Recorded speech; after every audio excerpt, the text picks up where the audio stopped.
Right, okay. So நாம இப்ப இந்த வினா தொடர்பான சில விடயங்களை பார்ப்போம். சரியா? ஸோ உங்களுக்கு ஏதாச்சும் சந்தேகங்கள் இருந்துச்சுன்னு சொன்னா நீங்க என்ன செய்யலாம், கேட்கக்கூடிய மாதிரி இருக்கும். சரியா? இப்ப இந்த வினா பாருங்க என்னன்னு சொல்லி. இப்ப சிஎன்பி வங்கியின், சரியா, சிஎன்பி வங்கியின் அனைத்து வாடிக்கையாளர்களும் தொடரறா வங்கி சேவைக்கு பதிவு செய்தல் வேண்டும். சரி, அந்த தொடரறா என்று சொன்னா அதனுடைய அர்த்தம் என்ன? நீங்க உங்களோட டியூட், உங்களுக்கு அனுப்பின டியூட்ல வந்து எழுதி கொள்ளுங்க. இந்த தொடரறான்னு சொல்றது வந்து ஆன்லைன். சிஎன்பி வந்து அந்த வாடிக்கையாளர்களை என்ன செய்யறாங்கன்னா அந்த ஆன்லைன் வங்கி சேவைக்கு வந்து பதிவு செய்தல் வேண்டும். இத்தொடரறா வங்கி சேவை சிநெட் என அழைக்கப்படும். சரியா? அதாவது ஆன்லைன் பேங்க் சிஸ்டம் ஒன்று கொண்டு வராங்க. அதனுடைய பெயர் என்னன்னு சொன்னா சிநெட் என்று அர்த்தம். ரைட்? வாடிக்கையாளர்கள் சிஎன்பி வங்கியினூடாக விண்ணப்ப படிவத்தை பெற்று பின்னர் பூர்த்தி செய்யப்பட்ட விண்ணப்ப படிவங்களை வங்கிக்கு சமர்ப்பித்தல் வேண்டும். ஏற்றுக்கொள்ளப்பட்ட விண்ணப்ப படிவங்கள் வங்கியினால் சிநெட்டில் பதிவேற்றம் செய்யப்படும். பதிவேற்றம் என்று சொல்றது அப்லோட் பண்றதுன்னு. வாடிக்கையாளர்கள் என்ன செய்யறாங்கன்னு சொன்னா வங்கி கிட்ட இருந்து ஃபார்மை வாங்குறாங்க. ஃபார்ம் எல்லாம் ஃபில் பண்ணி, சரியா, படிவங்கள், விண்ணப்ப படிவங்களை ஃபில் பண்ணி அதை என்ன செய்யறாங்க, பேங்குக்கு கொடுக்காங்க. பேங்க் என்ன செய்யுதுன்னு சொன்னா அதுல இந்த ஏற்றுக்கொள்ளப்பட்ட விண்ணப்ப படிவங்களை மாத்திரம் அந்த சிநெட் என்று சொல்லக்கூடிய அந்த ஒரு ஆன்லைன் ஒரு சாஃப்ட்வேர் தானே, அந்த சாஃப்ட்வேருக்குள்ள வந்து அப்லோட் பண்றாங்க. ஏற்றுக்கொள்ளப்பட்ட விண்ணப்ப படிவங்கள் வந்து அந்த சிநெட்டுக்குள்ள வந்து என்ன செய்யறாங்கன்னா அப்லோட் பண்றாங்க. பின்னர் வாடிக்கையாளர்களின் செல்லிட தொலைபேசிக்கு முறைமையினால், சரியா, முறைமையினால் செயற்படுத்தல் குறியீடு ஒன்று அனுப்பப்படும். அப்ப அந்த வாடிக்கையாளர்களுடைய தொலைபேசிக்கு என்னன்னு வருதுன்னு கேட்டா அந்த முறைமை, அந்த சிஸ்டத்துல இருந்து ஒரு ஆக்டிவேஷன் கோட், ஒரு செயற்படுத்தல் குறியீடு ஒன்று சொல்லி வருது. வாடிக்கையாளர்கள் தமது செயற்படுத்தல் குறியீடு வங்கிக்கு சமர்ப்பித்து, அது அவங்களுக்கு வந்த அந்த ஆக்டிவேஷன் கோடை வந்து என்ன செய்யறாங்கன்னு கேட்டா வங்கிக்கு என்ன செய்யறாங்கன்னா சமர்ப்பித்து வங்கியிடம் இருந்து என்ன செய்யறாங்க, பயனர் பெயர், கடவுச்சொல் ஆகியவற்றை பெற்றுக்கொள்றாங்க. அந்த பேங்கு கிட்ட இருந்து பயனர் பெயர், கடவுச்சொல், சரி, அவர் யூசர் நேம், பாஸ்வேர்டை பெற்றுக்கொள்றார்கள். வாடிக்கையாளர்கள் தமது பயனர் பெயர், கடவுச்சொல் ஆகியவற்றை சிநெட் அந்த சாஃப்ட்வேருக்கு அந்த யூசர் நேம், பாஸ்வேர்ட் கிடைச்சிட்டேன்னு சொன்னா அதை அந்த சிநெட்டுக்குள்ள என்ன செய்யறாங்கன்னு உள்ளீடு செய்யறாங்க. அப்படி அந்த சிநெட்டுக்குள்ள வந்து அவங்களோட யூசர் நேம், பாஸ்வேர்டை கொடுத்து அதை வழங்குவதன் மூலம் அவங்களுடைய கணக்கு விவரங்களை என்ன செய்யலாம் என்றால் பார்வையிடக்கூடிய மாதிரி இருக்கும். சரியா? பார்வையிடுவதற்காக உள்நுழையலாம். இப்ப மேற்கூட்ட செயற்பாட்டிற்கான சந்தர்ப்ப வரைபடத்தை வரைன்னு சொல்லியிருக்காங்க. அப்ப இதுல இருந்து நீங்க முதலாவது என்னத்தை கண்டுபிடிக்கணும்னு சொன்னா முறைமை யாது. இதுல 3 விடயங்கள் சம்பந்தப்படுது. ஒன்று சிஎன்பி வங்கின்னு ஒன்று இருக்கு, இன்னொன்று வந்து சிநெட் என்று சொல்லக்கூடிய ஒரு சாஃப்ட்வேர் ஒன்று இருக்கு, அங்கெல்லாம் வாடிக்கையாளர்கள் இருக்காங்க. சரி, இதுல வந்து யாரு முறைமை சொல்லுங்க பாபா. இதுல முறைமை வந்து என்னது, சிஎன்பியா, சிநெட்டா, வாடிக்கையாளர்களா? சிநெட். என்னது சிநெட்? சிஎன்பி வங்கி. ஏண்டா சிநெட் என்கிற அந்த முறைமைக்கு தான் அந்த சிநெட் என்கிற ஆன்லைன் சாஃப்ட்வேருக்கு தானே, இப்ப அந்த சாஃப்ட்வேருக்குள்ளதான் வாடிக்கையாளர்கள்லாம் தனது கணக்கு விவரங்களை பார்வையிடுறதுக்காக அதுக்கு தான் ரெஜிஸ்ட்ரேஷன் பண்ண போறாங்க. சரியா? அப்ப முறைமை சிஸ்டம் என்று சொல்றது வந்து நீங்க கற்பனை பண்ணக்கூடாது. அது ஒரு பேங்க், ஒரு ஹாஸ்பிட்டல், ஒரு பாடசாலை மாதிரி தான் இருக்கும்னு சொல்லி நீங்க அப்படி யோசிக்க கூடாது. விளங்க சிலது உங்களோட மொபைல் போன்ல இருக்கக்கூடிய ஒரு வாட்ஸ்அப் எடுத்தாலும் சரி, அது ஆன்லைன் அந்த பேங்க், ஒவ்வொரு பேங்குக்கும் சொல்லி ஒவ்வொரு சாஃப்ட்வேர்ஸ் வச்சிருப்பாங்க. அது எல்லாமே வந்து சிஸ்டம் தான். விளங்க சொல்லாது. ரைட்? நிறைய பிள்ளைகளுக்கு வந்து உதாரணமா வந்து நம்ம வங்கி, பாடசாலை, வைத்தியசாலைன்னு சொல்லும் போது இப்ப நிறைய பேர் ஸ்டூடெண்ட்ஸ் மைண்ட் செட்ல வந்து என்ன போகுதுன்னு கேட்டா அப்படித்தான் அந்த சிஸ்டம் வருதுன்னு சொல்லி ஒரு நினைச்சிருக்காங்க. அப்படிங்கிறதுக்கு இல்ல. சரியா? ஒரு குறிப்பிட்ட ஒரு சாஃப்ட்வேர் என்றாலும் ஒரு வைத்தியசாலையில நோயாளிகளுடைய விவரங்களை கையாள்வதற்கு, நோயாளர் தொடர்பான விவரங்களை கையாள்வதற்கு ஒரு சாஃப்ட்வேரோட டெவலப் பண்றாங்கன்னு சொன்னா அது வந்து அதுவும் ஒரு முறைமை தான். ஹாஸ்பிட்டல் ஆனது ஒரு ஆன்லைன் சிஸ்டத்தை கொண்டு வருகிறது. சரியா? ஆன்லைன் சிஸ்டம் என்று சொன்னா என்ன அர்த்தம், அது ஒரு சாஃப்ட்வேர். அப்ப இங்க வந்து முறைமை யாருன்னு சொன்னா முறைமை வந்து யாரு? சீனெட். சீனெட் எங்கதான் என்னது முறைமையாக இருக்கும். அப்ப சீனெட் முறைமையாக இருந்துச்சுன்னு சொன்னா அப்ப சிஎன்பி வாடிக்கையாளர்கள் என்ன இருப்பாங்க? வெளியக உள்பொருள், அதாவது எக்ஸ்டர்னல் என்டிட்டியாக இருப்பார்கள். அப்ப நீங்க என்ன செய்யணும்? முதலாவது எக்ஸாம் பேப்பர்ஸ்ல வந்து பார்ட் 2க்கு வந்துச்சுன்னு சொன்னா கட்டாயமா அவங்களுக்கு அந்த டயக்ராம வரைய சொல்லுவாங்க. அப்ப நீங்க முதலாவது சரியாக முறைமையை கண்டுபிடிக்கணும். அதுக்கு பிறகு நீங்க என்ன செய்யணும் என்று கேட்டா அந்த எக்ஸ்டர்னல் என்டிட்டி, அதுக்கு பிறகு தரவு பாய்ச்சல் எவ்வாறு நடைபெறுதுன்னு சொல்லி கொஞ்சம் கொஞ்சமா வாசிச்சு இந்த பொருத்தமான சொற்களை வந்து நீங்க எழுதக்கூடிய மாதிரி இருக்கணும். இப்ப நாம முதலாவது நாம கண்டுபிடிச்சிருக்கோம் நம்ம முறைமை வந்து என்னன்னு சொன்னா சீனெட்.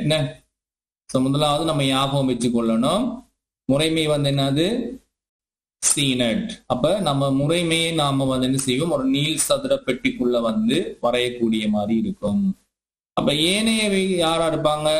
அதாவது சிஎன்பி வங்கிங்கிறது ஒரு அது எக்ஸ்டர்னல் என்டிட்டியாக இருப்பாங்க.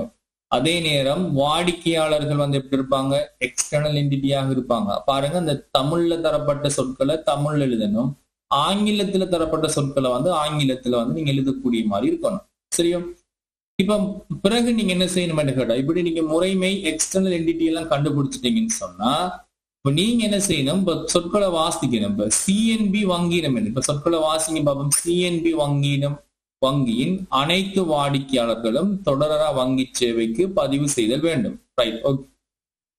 இத்தொடரா வங்கி சேவை பாருங்க, இந்த தொடரா வங்கி சேவை சீனெட் என அழைக்கப்படுகிறது. ரைட். வாடிக்கையாளர்கள் சிஎன்பி வங்கியிடமிருந்து விண்ணப்ப படிவத்தை பெற்று பின்னர் பூர்த்தி செய்யப்பட்ட விண்ணப்ப படிவங்களை வங்கிக்கு சமர்ப்பித்தல் வேண்டும்.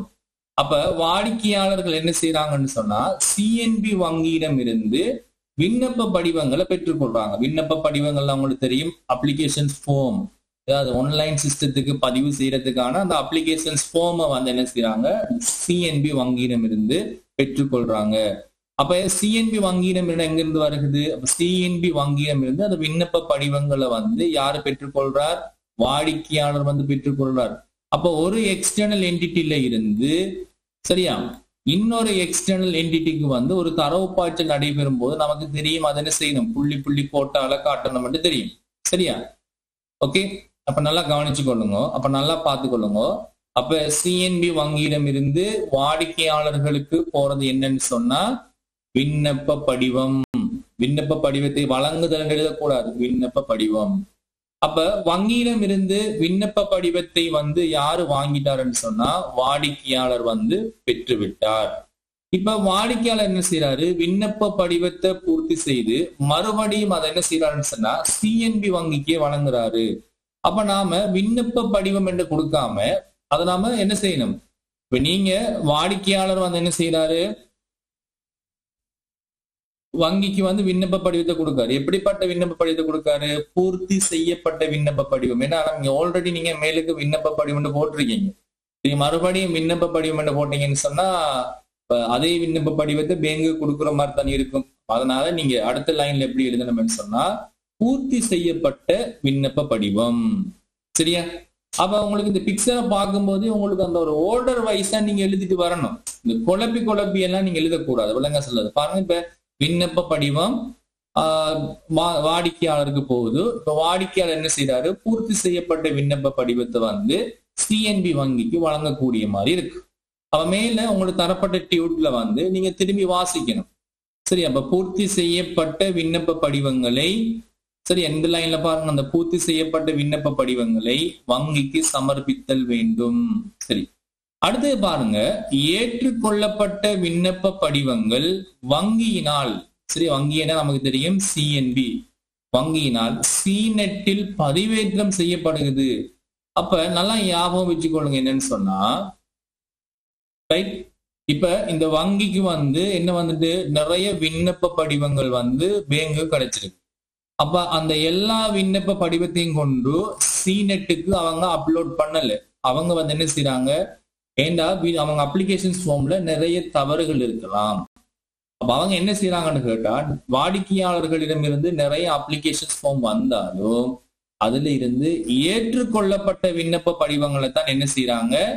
இங்க சீநெட்ல வந்து பதிவேற்றம் செய்கிறார்கள். அப்ப நீங்க என்ன எழுத வேண்டி இருக்கும் சொன்னா நல்லா கவனிச்சு கொள்ளுங்க. அப்ப நீங்க என்ன செய்யணும், நான் சொல்லியிருக்கேன் வளைகோடுகளை வந்து பயன்படுத்தக்கூடாது. ஒன்று நீங்க நேர்கோடுகளை பயன்படுத்தணும் அல்லது முறிகோடுகளை பயன்படுத்தணும்.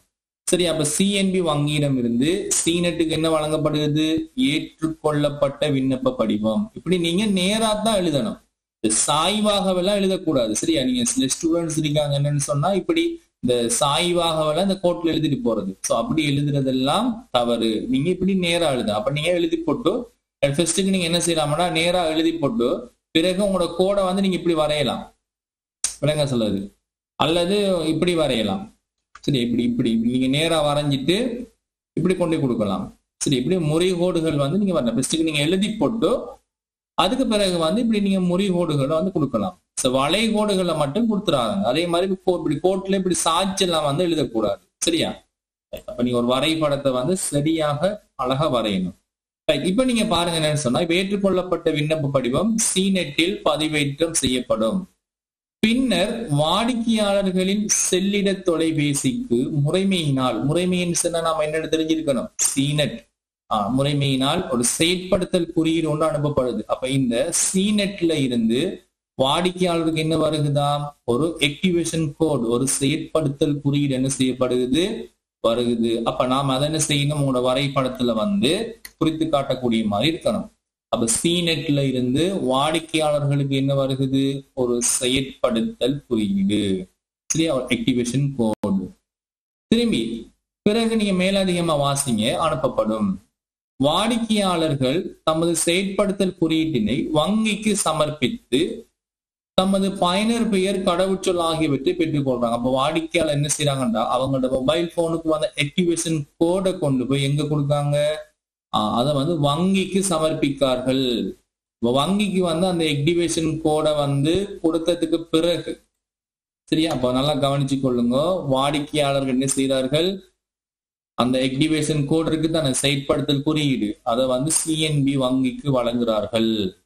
அதுக்கு பிறகு என்ன நடக்குதுன்னு சொன்னா, சிஎன்பி வங்கியிடம் இருந்து என்ன போகுது, சிஎன்பி வங்கியிடம் இருந்து என்ன செய்யறாங்க, அந்த செயற்படுத்தல் குறியீட்டை கொடுத்து போட்டு சிஎன்பி வங்கியிடம் இருந்து பயனர் பெயர், கடவுச்சொல் வந்து அவங்க பெறக்கூடிய மாதிரி இருக்கு.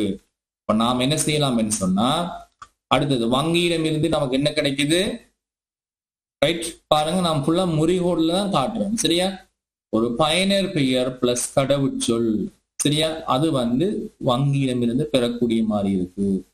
இப்ப தொடர்ச்சியா வாசிங்க என்ன நடக்குதுன்னு சொல்லி பாருங்க. இப்ப வாடிக்கையாளர்கள் பயனர் பெயர், கடவுச்சொல் ஆகியவற்றை சீநெட்டுக்கு வழங்குவதன் மூலம் அப்ப என்ன செய்யறாங்கன்னா, இப்ப வாடிக்கையாளர்களுக்கு வந்து இந்த யூசர் நேம் பாஸ்வேர்ட் கிடைச்சிட்டு தானே, இப்ப அதை கொண்டு போய் என்ன செய்யறாங்கன்னு சொன்னா சீநெட்டுக்கு போய் அவங்க அதை இன்புட் பண்றாங்க.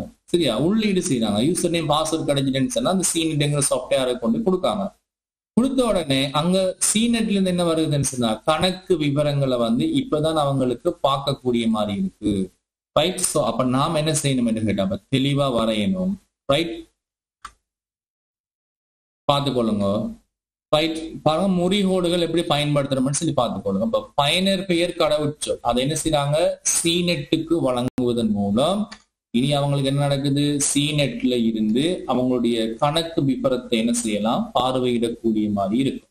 ரைட், அப்ப ஒரு பந்தி தரப்படும் போது அதற்கான இந்த சூழல் வரைபடம் வந்து நமக்கு வரையக்கூடிய மாதிரி இருக்கணும். அடுத்தது வந்து நம்ம இது வந்து பேசிக்கா நம்ம செய்யக்கூடிய சில வினாக்கள் தான். இதனை தொடர்ந்து வந்து நம்ம என்ன செய்யணும், சில அந்த பாஸ் பேப்பர் கேள்விகளும் வந்து செய்து பார்ப்போம். உங்களுக்கு வந்து பேசிக்கா வந்து என்ன மாதிரியா அந்த படங்கள் வர அந்த ஐடியா வந்து நீங்க எடுக்கணும். சரியா, ரைட்.